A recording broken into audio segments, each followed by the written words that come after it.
मो ना हूँ पद्मनाभ शासमल। मु गंजाम जिला मधुबसी समाज मुख्य उपदेष्टा अच्छी बर्तमान। आज जो गंजाम जिला मधुबसी समाज बरहमपुर महुरी तालुका हूँ गोटे संगठन। यही संगठन रे बहुत आमर ये निखिल उत्कल मधुबसी समाज तो साधारण अधिवेशन मैंने दायित्व नहीं करी करते 1976 मसीह से समय ठारू आमर श्रृंखलित भाव गंजाम जिला मधुबसी समाज 30टी तालुका जो अच्छी गणतंत्र पद्धति रे परिचालना होकर आस तालुका मध्य गंजाम जिलार प्रत्येक तालुकार गणेश पूजा गणेश चौठी किंबा ता परदिन साधारण अधिवेशन करती परदिन किंबा ता परे करती से आज पर्यंत श्रृंखलित भाव आमर गंजाम जिला मधुबसी समाजर तालुका परिचालित होकर आमर जो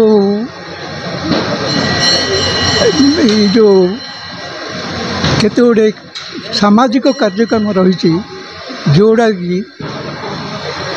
आमर गंजाम जिले में चली नाला अन्य जिले में चलता ये जो बाहागर निर्बंध से गुड़ाक आमर ये अन्य जिले में से माने मंदिर उभय कन्या बरपक्ष जाकरी कर दियंती निर्बंध करिया परे से माने जहाँ खर्च हुए माने 60-40% हिसाब से भागवान दियंती। पुओ पक्ष 60% दियंती, झील पक्ष 40% दियंती। जहाँ खर्च हुए से भागवान टिके मंदिर को साधारणतः अन्य जिले में मंदिर भितर हुए मंदिर मठ किंबा होटल बड़ बड़ होटल रे जो जार सुविधा हुए से अनुसार किंतु भागवान किंतु आमर गंजाम जिले आज पर्यटन से करना मु चाहूँगी से नियम रे कले उभयंकर सुविधा हो। आज्ञा मो ना श्री प्रशांत कुमार साहू साधारण संपादक निखिल उत्कल मधुबसी समाज आज्ञा ओडिशा। आज्ञा आमर कार्यक्रम है सारा ओडिशा को गोटे सूत्र में बांधिकी रखा। दुईरे आज्ञा आम गोटे प्रस्ताव रखीचु पिला माने केमती पाठ पढ़ी पारे एजुकेशन आउ हेल्थ रे कौनसी वयोज्येष्ठ मुरबी कि कहारी असुविधा न हो तेणुक कटक भुवनेश्वर रे जो मेडिकल कॉलेज सब अच्छी से कंटाक्ट करिकी सेमानकर सेवा शुश्रूषा जो भाई माने स्वच्छल अच्छा से आगे आसी मो सहित भी आमर बहुत संपादक अच्छा सभापति महाशय अच्छा समस्ते आगभर होगी आगे आसते कार्य को त्वरान्वित करने खाली बरहमपुर 30टा तालुका नुहे ता सहित ओडिशार 30टी जिले में चहल पड़ी आ सबुठी गणेश पूजार परदिन जो मीटिंग हुए ये भी आज हो सारा ओडिशा रे माने एठू गोटे मास पर्यंत कार्यक्रम लगी रहे तापर प्रति वर्ष 4टी आमर एजुकेटिव बॉडी मीटिंग हुए तार आय व्यय हिसाब रखा जाए तनखी करा जाए आ वार्षिक महासभा भी हुए महासभा भी सबू जड़े भाई जन केमती साहाय्य करें नारी सशक्तिकरण केमती हो पारे एजुकेशन पिला माने कई अपाठुआ रे ना आमर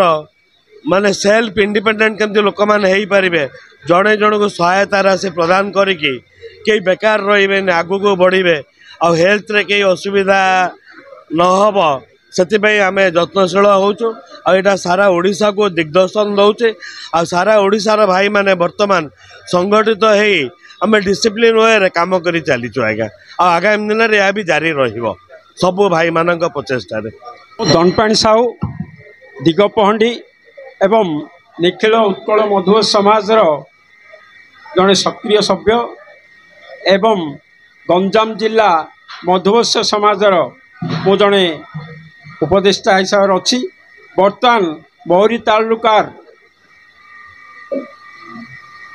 जो मिलित बंधु मिलन शुभ अवसर रे ये समस्त ओडिशार समस्त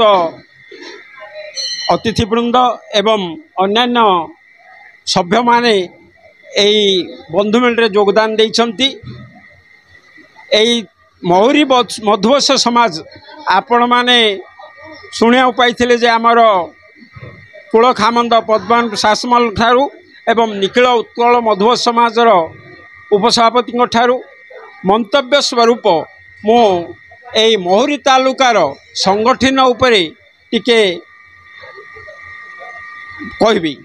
यही महुरी मधुवंश समाज 1946 मसीह स्थानांतरित माने स्थापित होइछि। आजिर मुख्य आलोचना होची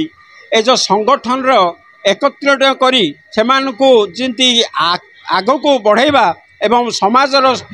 उत्तर उत्तर उन्नति करिया पई समस्त युवक पीढ़ी एवं आमर महिला माँ मानकु आग को नहीं यही जो अनुष्ठान को आगे नहीं आमर युवक बंधु केते माने उद्युक्त करके नहीं से मु विशेष करी आगु को आउरी आशा रखी से आगु को सेमाने को बढ़ेबे एवं सेमाने समस्त घात प्रतिघात को दूरीकरण करी यही जो महुरी तालुका एवं गंजाम जिल्लार समस्त तालुकार ये मानकु माने संगठित करिसंती। गत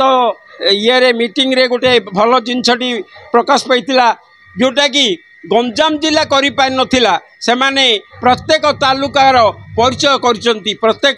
को तांकर माने परिचय पत्र प्रदान करी से मानकु आगु नया पाइ बेली माइल खुंट भाव साथ दिसंती एही मर्म।